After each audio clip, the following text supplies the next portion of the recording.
18 April 1942. The Western Pacific Ocean. Dawn creeps across a gray and restless sea as the aircraft carrier USS Hornet pitches against heavy swells. The men gathered on her deck know they are attempting something unprecedented. Ahead lies Japan, the empire that only 4 months earlier stunned the world at Pearl Harbor. Behind them stretches thousands of kilometers of ocean and the comforting possibility of turning back. Yet there will be no turning back today.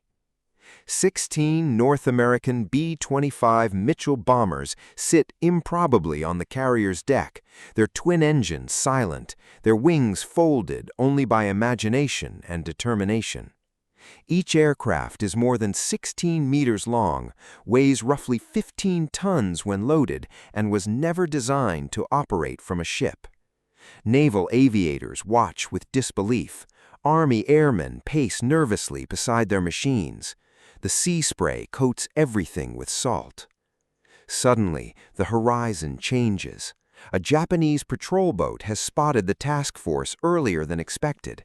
The Americans are still nearly 1,050 kilometers from Tokyo, far beyond the planned launch point. Admiral William Halsey sends a terse order to Lieutenant Colonel James Doolittle: launch immediately. The bombers roar to life.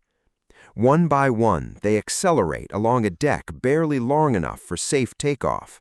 The first aircraft lunges forward, its wheels skipping over wet timber as the bow rises and falls with the waves. For a moment, it seems impossible. Then the Mitchell lifts into the air, missing the sea by mere meters. 15 others follow. Their mission is not to destroy Japan's industry. Their bombs are too few for that. It is not to seize territory or sink fleets.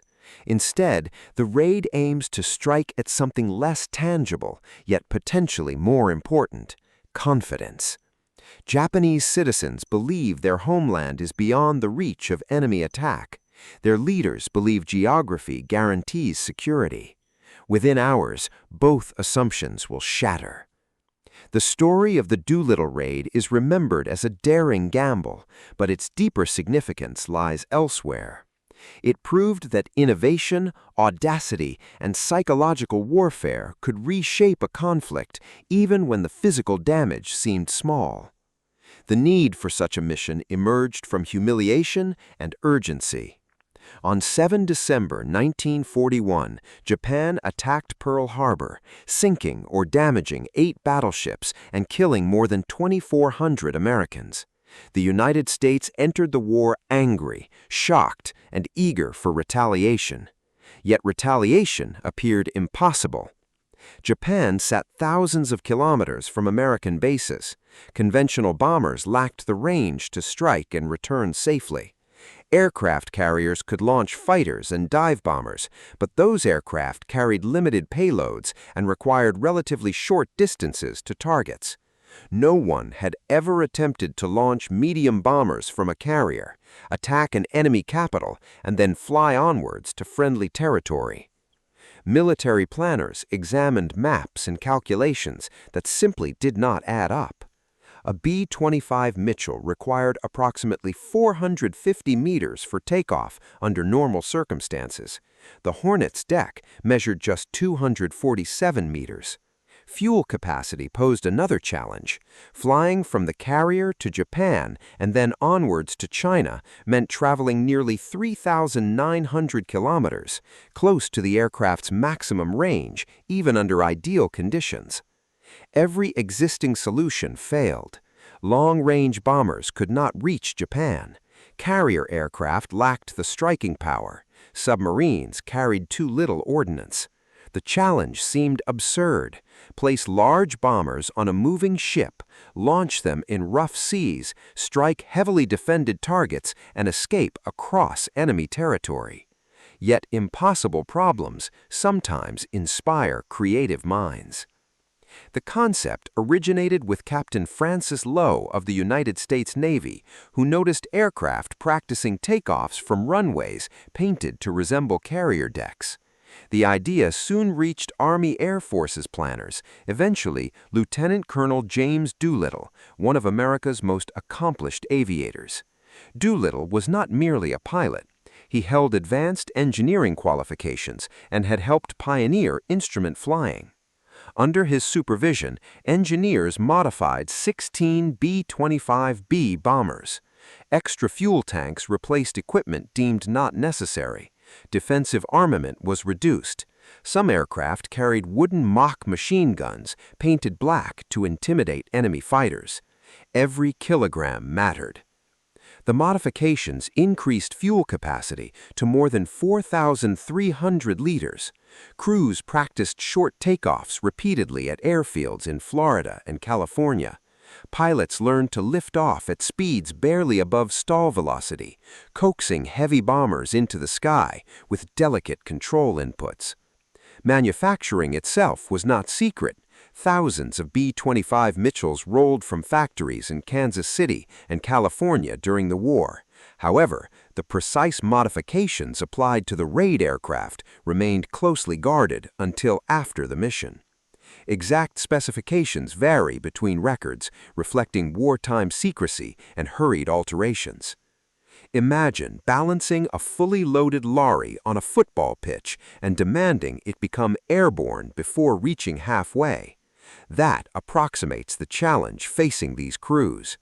The engines generated immense noise, a deep metallic thunder reverberating across the carrier deck. Timing and courage mattered as much as engineering. If you're finding this interesting, a quick subscribe helps more than you know. On the morning of 18 April, courage proved sufficient. The bombers crossed the Japanese coastline at low altitude.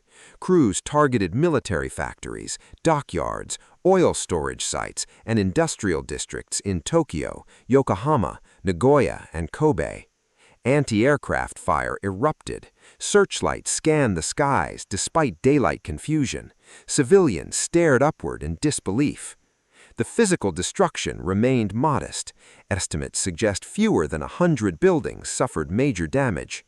Casualty figures vary between sources and remain relatively low compared to later bombing campaigns. Yet the psychological effect was enormous. Japanese leaders had assured their population that geography protected the homeland. Now, enemy bombers flew overhead. After dropping their bombs, the crews continued westward towards China. Fuel shortages became critical.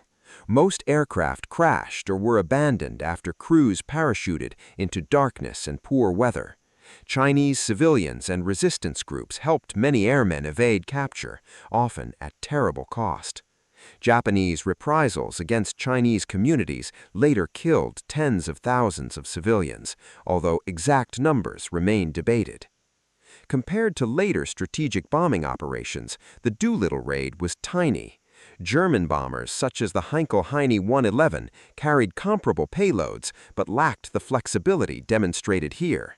British long-range raids increasingly relied upon larger aircraft, like the Lancaster, capable of carrying bomb loads exceeding 6,000 kilograms. The Doolittle bombers carried only a fraction of that weight. But comparisons based solely on explosives miss the point. No German operation achieved a similar carrier-launched strike against a distant capital.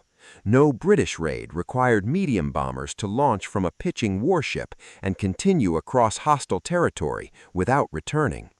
The innovation lay not in firepower, but in combining naval mobility, aviation engineering, and psychological warfare into a single operation. Its impact echoed far beyond the damage inflicted.